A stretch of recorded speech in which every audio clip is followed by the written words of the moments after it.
So, in the previous lecture we were doing a differential balance for a volume in a spherical coordinate system. Okay.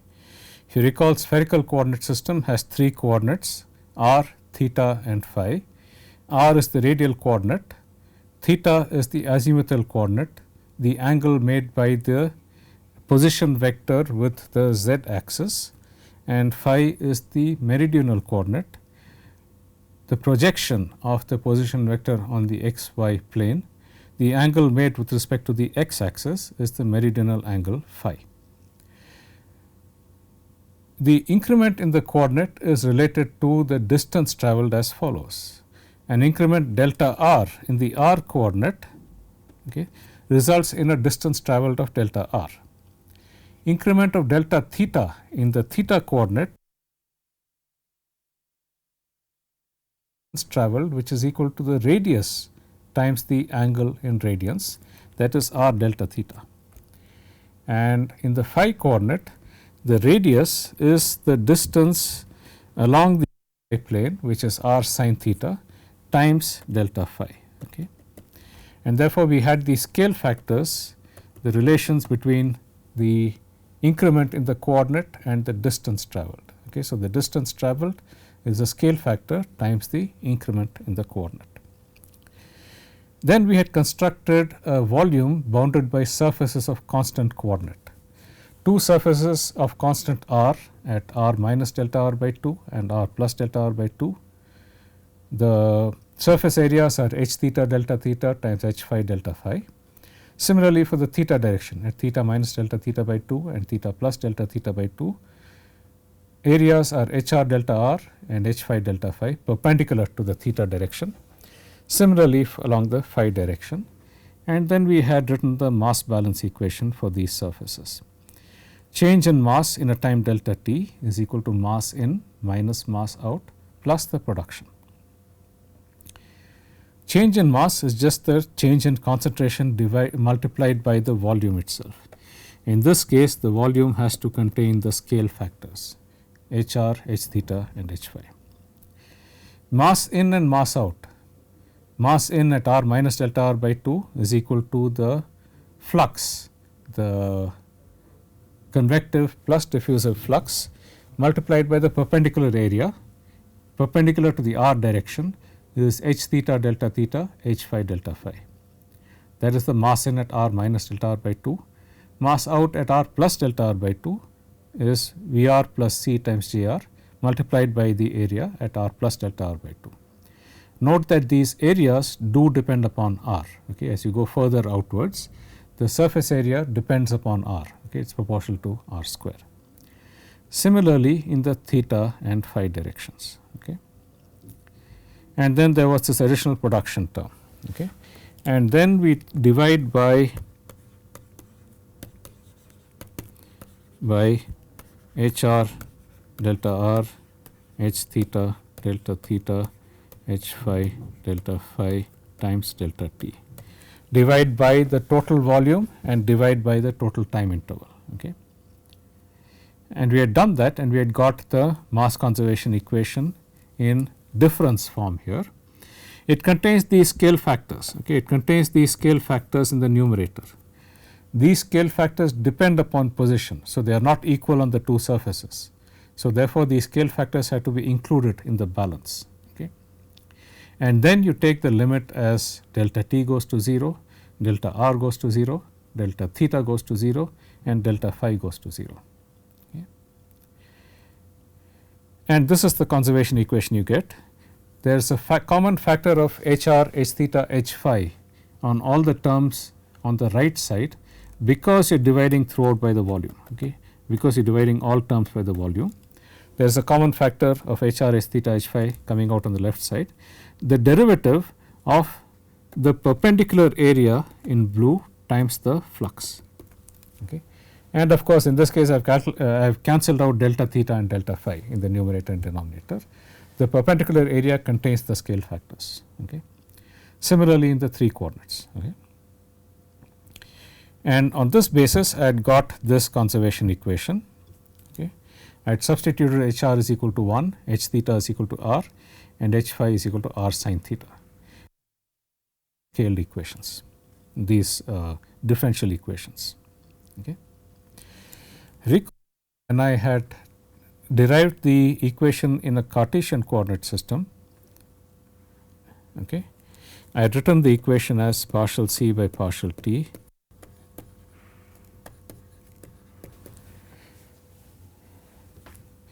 in a Cartesian coordinate system. The gradient operator is equal to Ex partial by partial x plus Ey partial by partial y plus Ez partial by partial z. Okay. In a spherical coordinate system,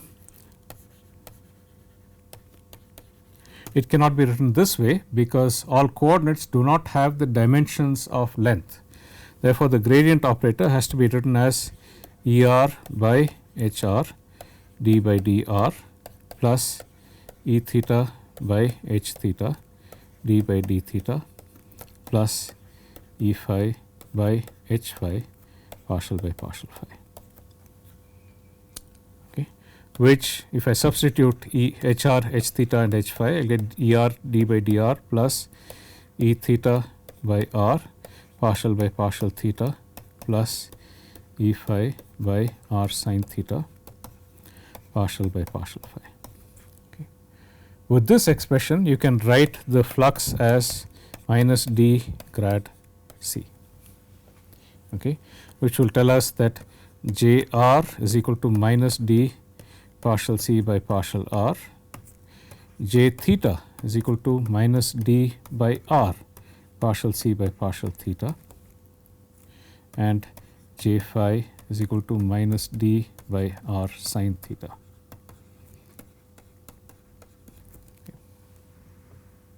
Okay. Recall in the Cartesian coordinates, this del dot V c was equal to partial of Vx c by partial x plus partial of Vy c by partial y plus partial of Vz c by partial z. Okay. If I write this same thing in the spherical coordinate system, right, this del dot Vc has to be the same as this term over here. Okay.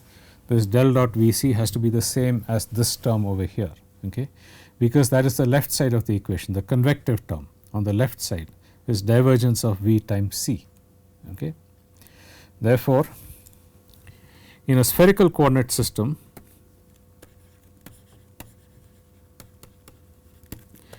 del dot Vc is equal to 1 by r square d by dr of r square V r c plus 1 by r sin theta.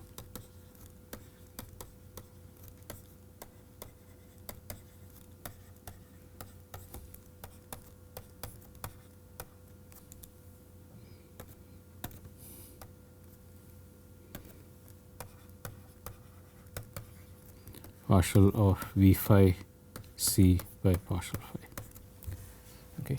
This is the divergence in a spherical coordinate system. Okay. And you can see that it is not quite the same as this one. Okay. Okay. You recall that we had got the divergence in a Cartesian coordinate system by taking this is equal to Ex d by dx plus Ey Ez d by dz dotted with Vx Ex plus Ey plus Vz Ez. Okay. That worked for a Cartesian coordinate system. Does not seem to work for a spherical coordinate system, and the reason is as follows. Okay.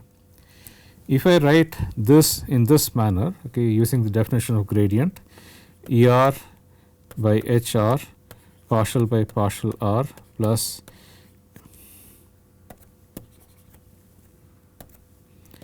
E theta by H theta partial by partial theta plus E phi by H phi partial by partial phi times ER VR with a dot product here C plus E theta V theta C plus E phi V phi C.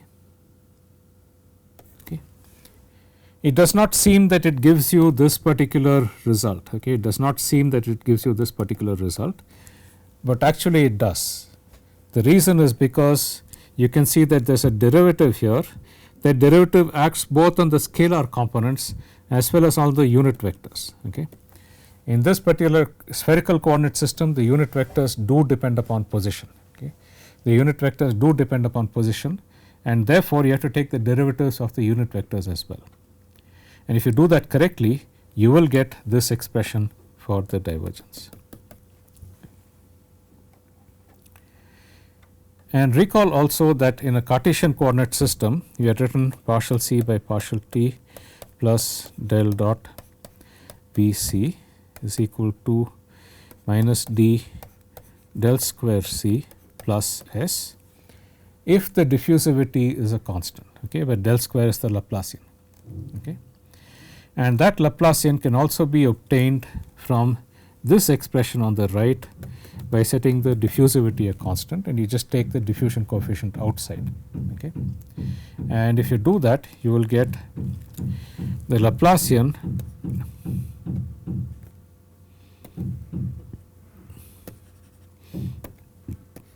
del square C is equal to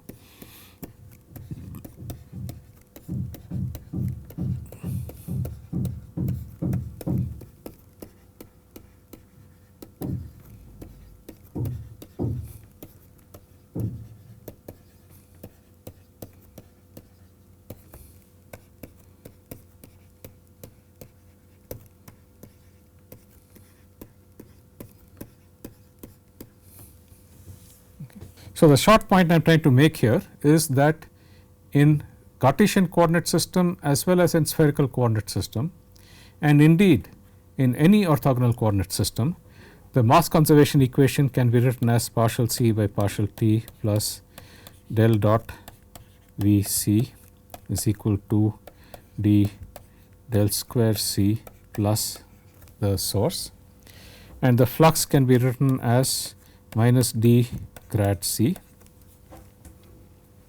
Only thing is the definitions of the gradient, divergence and the Laplacian, they change with coordinate system. So, use the same vector equation, okay. This is the same, you just have to substitute the appropriate definitions for these, the gradient, the divergence and the Laplacian for that particular coordinate system. Okay. And if you recall, for the Cartesian, I had written the gradient as Ex partial by partial x plus Ey partial by partial y plus Ez partial by partial z. Okay. That is the gradient in a Cartesian coordinate system. In a spherical coordinate system, okay, this becomes Er partial by partial r, scale factor is 1 in the radial direction, plus E theta by r d by d theta. Scale factor is r in the theta in the azimuthal direction, plus E phi by r sin theta d by d phi. Okay. Similarly, the divergence del dot, okay, del dot j, for example, a vector j, this will be equal to partial jx by partial x plus partial jy by partial y plus partial jz by partial z. That is in the Cartesian coordinate system. In the spherical coordinate system, we had just derived it here. Okay. We had just derived it over here. Okay. So, this will be 1 by r square d by dr of r square jr plus 1 by r sin theta d by d theta of sine theta j theta plus 1 by r sine theta partial j phi by partial phi. That is the divergence of a vector in a spherical coordinate system. Okay. And del square, the Laplacian of a scalar. Okay. Cartesian was partial square c by partial x square plus d square c by partial y square plus d square c by partial z square. Okay. Spherical coordinate system, we got it as 1 over r square d by dr of r square partial c by partial r plus 1 over r square sine theta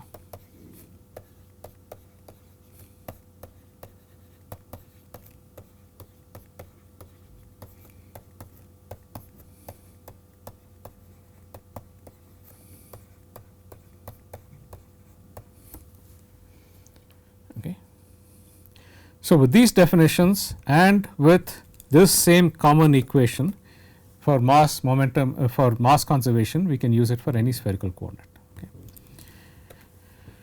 General coordinate system.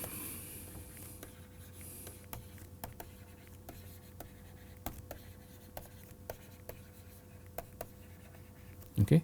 Let us say that you had 3 unit vectors EA, EB, EC are the unit vectors perpendicular. Okay, I should note that this is a general orthogonal.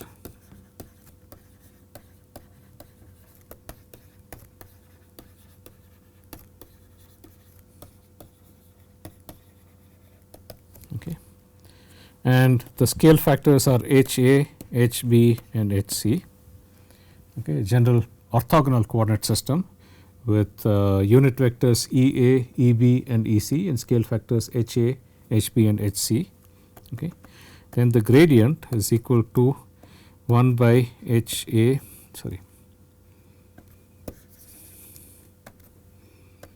EA by HA partial by partial XA. Okay, let us say the coordinates are XA, XB and XC, okay, like r theta and phi for example. Plus EB by HB partial by partial XB plus EC by HC partial by partial XC. Okay. Del dot of any vector A is going to be equal to 1 over HA, HB, HC partial of XB,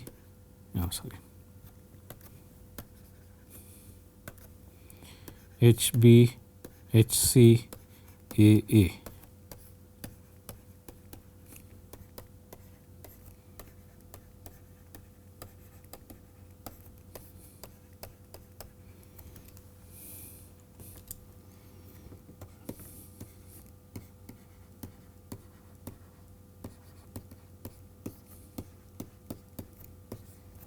Okay. So, this is the definition for a general coordinate system for the divergence. Okay. And finally, the Laplacian del square C. Okay.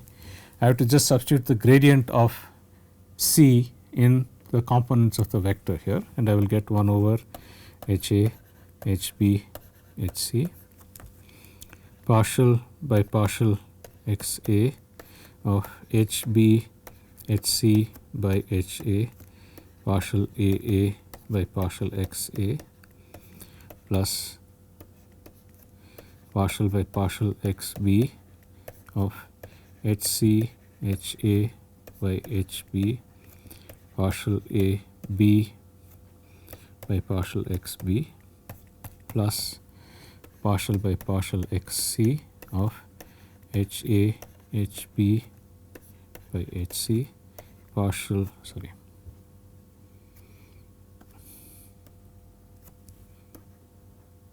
be partial C by partial XC. Okay. So, these are the general definitions given any particular coordinate system orthogonal with 3 unit vectors perpendicular to each other. Coordinates are xa, xb and xc. Scale factors are ha, hb and hc. These are the definitions for the gradient, divergence and the Laplacian. You might have come across one more operator which is called the curl operator. Okay. And for that also there are expressions for general coordinate system. I will just give you that expression without the derivation here. Del cross A. Okay. The curl of this is 1 by HA, HB, HC into the matrix HA, EA,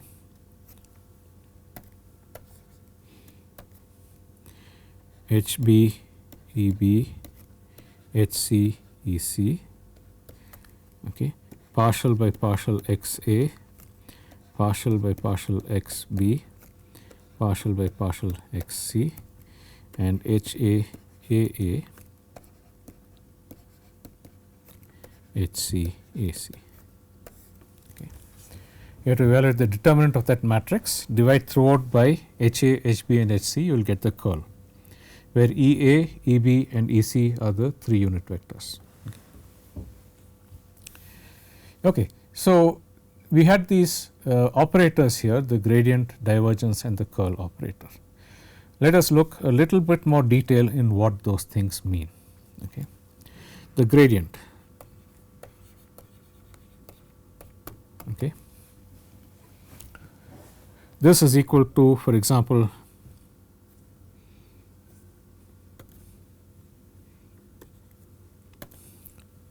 okay, gradient of C, grad C. Okay. So, is equal to partial C by partial X, okay, plus partial C, sorry.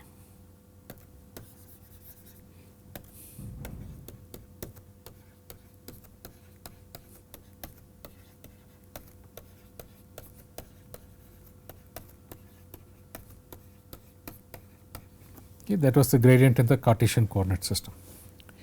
Physically, what does this mean? Okay, so let us assume that we have a Cartesian coordinate system x, y and z. I am at some location x vector. Okay. I go a small displacement in some direction. Displacement is delta x vector. Okay. And then so I have the concentration at x, concentration at a little distance away, concentration at x plus delta x. Okay. What is the difference? C at x plus delta x minus C at x vector. Okay. I am using x vector for the 3 coordinates x, y and z, x plus delta x vector for the 3 coordinates x plus delta x, y plus delta y and z plus delta z. Okay. Okay. So, therefore, this variation I can write this as the sum of 3 components, the variation of C with respect to x, the variation of C with respect to y and the variation of C with respect to z. Okay. So, this I can write it as delta x partial C by partial x plus delta y partial C by partial y plus delta z partial C by partial z. Okay. That is the change in the concentration when you go a small distance x plus delta x, when you go a small distance delta x from the location x. This I can also write it as this equal to delta x Ex plus delta y Ey plus delta z Ez dotted with Ex partial C by partial x plus Ey partial C by partial y plus Ez partial C by partial z. Okay. So, this is equal to delta x vector dotted with grad C. Okay. You can see that the second term here is grad C, the first term is delta x. Okay. When I take the dot product, the Ex dot Ex is 1, Ex dot Ey is 0 and so on. Okay. So, that is the definition of the gradient. Okay. That is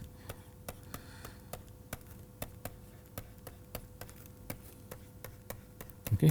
If I am at some location x and I go a small distance delta x in some direction, okay, in any direction, the change in concentration is delta x dotted with grad c. Okay. So, that is the definition of the gradient. So, this gradient is obviously a vector. Okay. It has three components: partial c by partial x in the x direction, partial c by partial y in the y direction, and partial c by partial z in the z direction. Since the derivatives are all uniquely specified at each point, okay, the partial derivatives are uniquely defined at each point, the components of this gradient of concentration are also uniquely specified. That means that the gradient of the concentration is some vector which is uniquely specified at a particular location. Okay. The gradient of concentration is a vector, okay, which is uniquely specified at that particular location. If you take that gradient and dot it with the differential displacement, you get the change in concentration. Okay. So, that is the physical significance of the gradient. At any particular point, if you take the gradient and dot it with the displacement, you will find out how much that the concentration has changed when you have moved between these 2 points.